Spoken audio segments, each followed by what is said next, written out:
¿Ya llegaron? Sí, me voy que Susana trajo unas fotos para mostrarnos. Las cámaras, las pocas que teníamos. Acá vivíamos muchas en una casa vieja. Colgábamos de la... Perdón que interrumpa, chicas, pero ¿podemos arrancar ya? Sí, vamos. ¿Estás lista, Cami? ¿Arrancamos?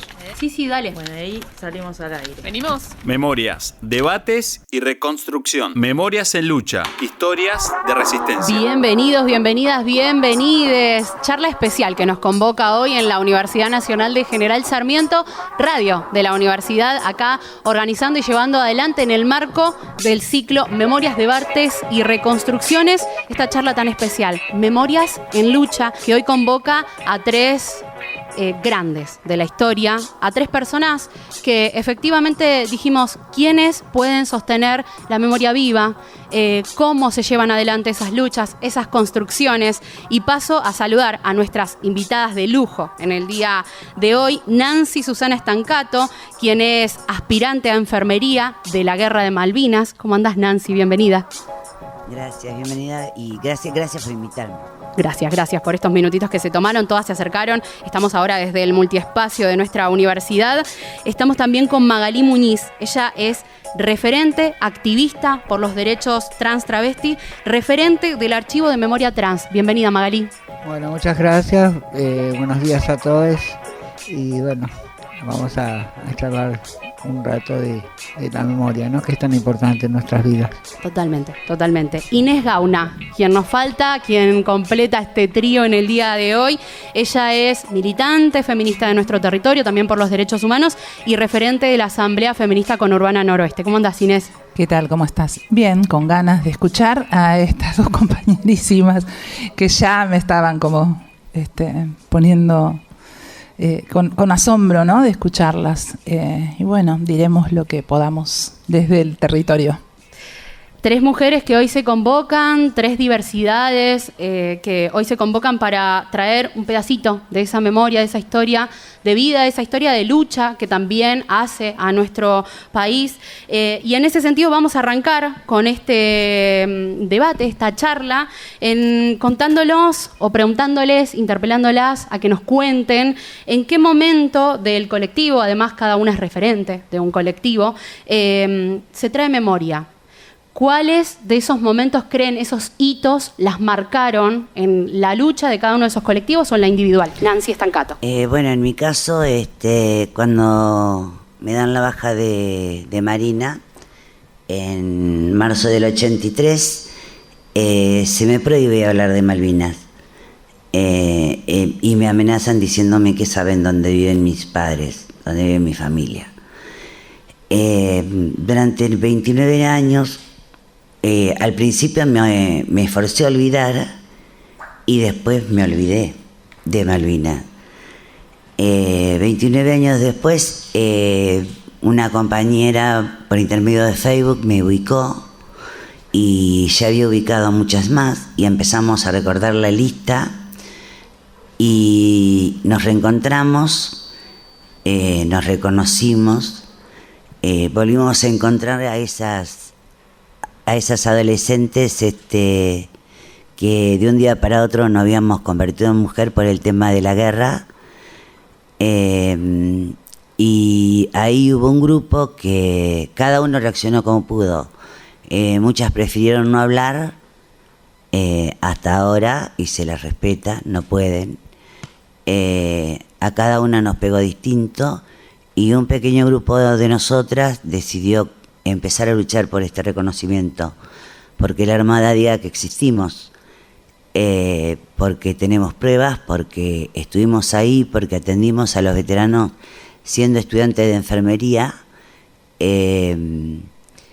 y creemos que merecemos que las fuerzas, así como las otras fuerzas reconocieron a las mujeres, también nos reconozcan a nosotros porque somos parte de esa historia. Somos mujeres, como también son parte de la historia las madres, como son parte de la historia las hijas y las esposas, y que nunca se habla de esa gente ni la lucha que se llevan esas mujeres. Así que el grupo que ha decidido hablar, nos tratamos de repartir, de reencontrar en escuelas, ir a donde se nos invite. A veces se nos hace muy difícil la distancia, nuestra propiedad, nuestras propias enfermedades, que ya somos grandes, pero tratamos de cumplir y contar nuestra historia tal como fue. Aún no podemos entender por qué Marina todavía nos dice que hubo estudiantes de enfermería que atendieron a los veteranos.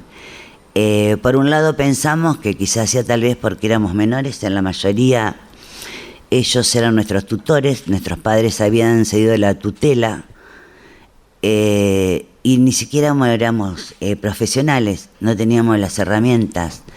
Se nos ordenaba observar una curación y después hacerla. O sea, así aprendimos, porque llegó un momento que el personal que había en el hospital, el personal profesional, no daba abasto con la cantidad de heridos que llegaban, y entonces empezó a mostrarnos nosotros y a decirnos: esto se hace así, la próxima lo haces vos.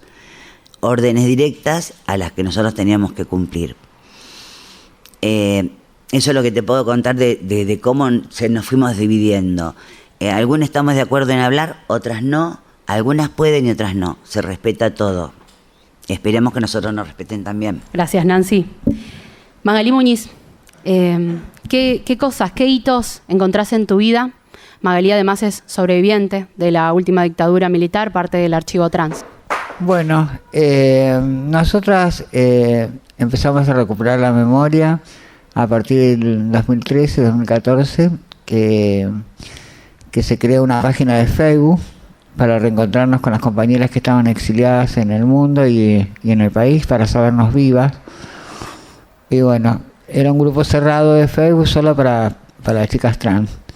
De ahí Belén Correa, que es la creadora del archivo, se conoce con Cecilia Estalles, una fotógrafa, y le propone decir que eso tenía que mostrarse, que no tenía que estar solo en la página Facebook y para nosotras, ¿no?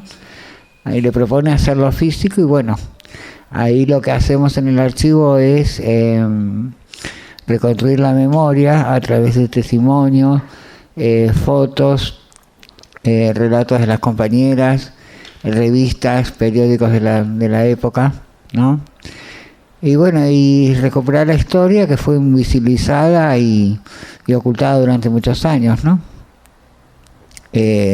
Tanto ya fuimos invisibilizadas de la misma familia, ¿no? Porque nuestras propias familias, no todas, no es mi caso, pero el de la mayoría, era invisibilizada. O sea, cuando se daban cuenta que una de nosotras era trans, la borraban, la echaban de sus casas. Y bueno, eso empezó por ahí, por la familia, y bueno, después la sociedad al discriminarnos, y las instituciones a no dejarnos estudiar, el Estado por no protegernos, por no darnos derechos, no poder trabajar, no poder formarnos como personas. Y bueno, y también recuperar toda la historia de antes, durante y después de la dictadura, porque no solamente sufrimos una persecución y un maltrato y fuimos encarceladas solamente en la dictadura militar, sino que antes de la dictadura ya lo venían haciendo, y cuando terminó la dictadura en el 83 nosotras estábamos re felices pensando que venía la democracia y que íbamos a ser libres, y no fuimos libres hasta no hace mucho. Bueno, yo tuve un exilio interno y otro externo. Uno fue en el año 88. Yo era como un activista ante el activismo, porque me rebelaba contra la policía. En los años 80 trabajábamos en la famosa Panamericana, que era una zona que nos daba un dinero para sobrevivir, pero también muchas muertes. y nos llevaban mucho presas, y bueno, entonces nos empezamos a rebelar y empezamos a luchar por nuestros derechos en eso, de que no nos lleven presa, o cuando estábamos presas, que nos calienten un poco de agua para tomar unos mates, que no traigan comida y todas esas cosas. Entonces, bueno, como yo era una de las principales, me mandaron 2 años a la cárcel de Olmo.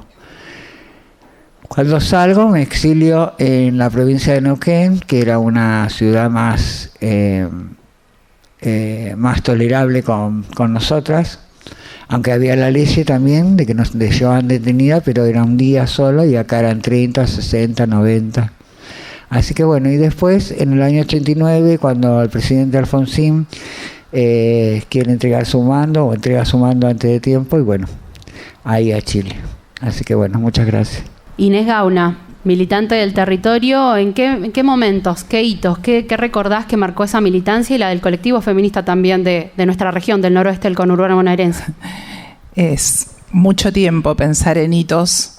En principio, lo que me interesaría es como recortar como un primer hito el inicio de, por lo menos las compañeras que nos fuimos reconociendo. Ese primer hito yo le pondría diversidad, porque éramos un grupo de mujeres esencialmente. En esos tiempos no estaban las compañeras trans todavía con nosotras. Éramos profes, artistas, cantoras, docentes, amigas, algunas pertenecientes a partidos políticos, otras no. Y fuimos deviniendo en una organización que, si bien tenía características político-territoriales, no partidarias, pero en ese tiempo todavía no había un nombre, es decir, o sea, no éramos feministas, no éramos, todavía no teníamos, como pensar también traía en esta, desde que vos me invitaste, pensar que las prácticas, primero son prácticas y después tienen una denominación, pueden ser conceptualizadas, sistematizadas. Bueno, en ese tiempo de diversidad de mujeres fuimos encontrando que nuestro primer objetivo y fundamental era el viajar a los encuentros nacionales de mujeres. Y eso nos fue quedando chico. Fuimos como pensando, mirando, nosotras, si bien éramos diversas en nuestras actividades, teníamos una característica que unificaba, que era la militancia. Cada una en su lugar era militante de algo, de los derechos humanos en algunos casos, porque además veníamos de una historia reciente muy cruenta como país, con la dictadura militar. Y entonces algunas habían tenido una historia directamente vinculada a eso, con familia de desaparecidos, de detenidos. Por lo tanto, había cosas que nos interpelaban. En ese tiempo estábamos, como consigna era el juicio y castigo, así que empezamos a participar de las marchas a Campo de Mayo, a la maternidad, al hospital del Campo de Mayo. Los escraches de hijos también nos hicieron presentes y necesitamos nombrarnos.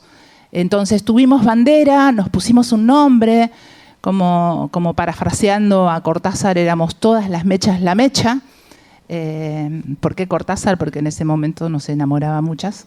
Entonces, todos los fuegos el fuego, dijimos, bueno, todas las mechas la mecha, con la doble acepción de decir las mechudas, porque éramos mujeres, entonces los pelos, y la mecha incendiaria, ¿no? Esto que hablábamos antes. La búsqueda era reconstruir, incomodar, interpelar. Esas cosas fueron como nuestro primer hito, por decirlo de alguna manera. Después, bueno, yo la miro está bien, gracias. Después seguíamos, es decir, nosotras participábamos fuertemente en lo territorial, en las luchas, por ejemplo, de los compañeros trabajadores del Hospital Larcade. Participamos en sus asambleas con nuestro nombre, con nuestra identidad. Después vienen otros hitos que están muy largos, allá por el 2003, cuando aparecen los pañuelos verdes. por primera vez en Rosario y nosotras los traemos al territorio. Este podcast fue producido a partir de la charla Memorias en Lucha, historias de resistencia que realizamos en FM La Uni 91.7 en el marco del ciclo Memorias, Debates y Reconstrucción en la Universidad Nacional de General Sarmiento. Hasta acá escuchaste a Susana, Inés y Magalí contar los hitos que dieron lugar al surgimiento de sus luchas en cada uno de sus colectivos. No te quedes sin escuchar el próximo episodio, en el que nos contaron en qué momento de la historia fueron borradas, invisibilizadas. La radio de la Universidad Nacional de General Sarmiento. FM La Uni.